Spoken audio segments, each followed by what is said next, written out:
इसके पहले मैं डाउन सिंड्रोम के बारे में बताया था। डाउन सिंड्रोम और टनल सिंड्रोम एक ही चैप्टर का बात है। तो इसके पहले जो वीडियो मैं बनाया था उसमें बताया था कि डाउन सिंड्रोम क्या है। तो कुछ विद्यार्थियों का कमेंट आया कि सर अब टनल सिंड्रोम के बारे में बता दीजिए।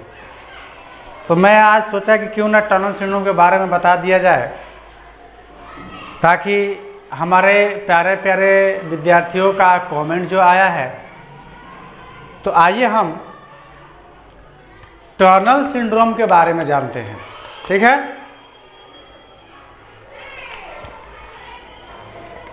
टनल सिंड्रोम का मतलब हुआ कि एक ऐसा रोग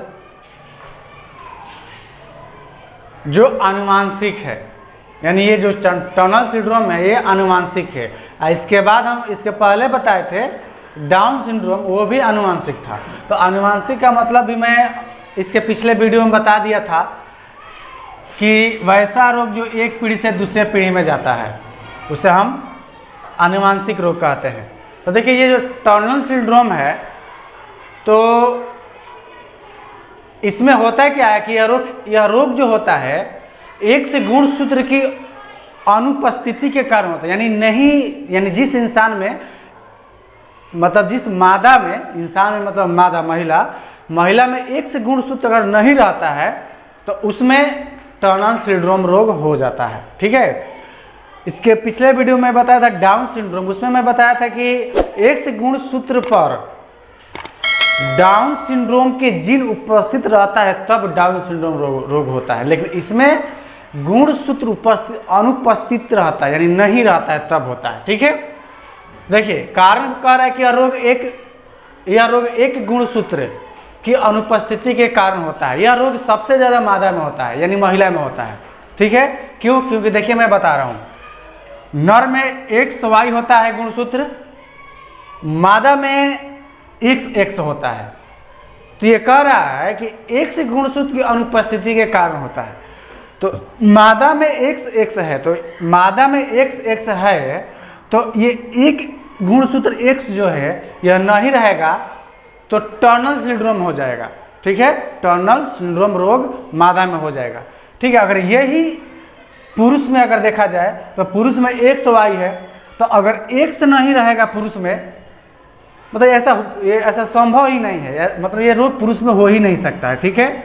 यह रोग पुरुष में हो ही नहीं सकता, यह सिर्फ महिला में होता है। यह X गुणसूत्र गायब हो जाएगा, नहीं रहेगा तो महिला में टनल सिंड्रोम हो जाएगा, ठीक है।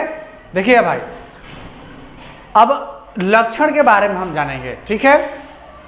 लक्षण कह रहा है कि टनल सिंड्रोम जिस महिला में हो जाता है, टनल सिंड्रोम रोग जो है जिस महिला में हो जाता है उस महिला का जो अंडाशय होता है अंडाशय अल्प विकसित होता है। कैसा होता है? अल्प विकसित होता है। और जननांग भी अल्प विकसित होता है, ठीक है। और इन दोनों के अल्प विकसित के कारण, अल्प विकसित का मतलब पूरा विकास नहीं करता है, जिस कारण ये महिलाएं बंध है या बाज कहलाती है। यानी यह एक बच्ची को जन्म नहीं दे सकती है, कभी मां नहीं बन सकती है, ठीक है।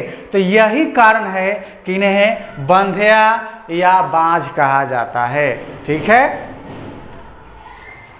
नीचे दिया गया है नोट, ठीक है। नीचे दिया गया आप लोगों को नोट में लिख रहा है कि टनल सिंड्रोम किस लिंग सूत्र के कमी के कारण होता है। तो बाबू ये सब आप लोगों को कमेंट करके बताना है। अभी आप समझ रहे हैं, कह रहा है कि यह रोग X गुणसूत्र की अनुपस्थिति के कारण होता है। तो वही यहाँ पे क्वेश्चन नीचे पूछ रहा है नोट में कि टनल सिंड्रोम किस लिंग गुणसूत्र के कमी के कारण होता है। टनल सिंड्रोम किस लिंग सूत्र के कमी के कारण होता है, इस क्वेश्चन का आंसर आपको कमेंट बॉक्स में कमेंट करके बताना है। और अच्छा लगे मेरा वीडियो तो शेयर भी करना है, सब्सक्राइब भी करना है और लाइक भी करना है, ठीक है। तो आज के लिए इतना ही। कल फिर इससे संबंधित मैं एक नया वीडियो लेकर आऊँगा।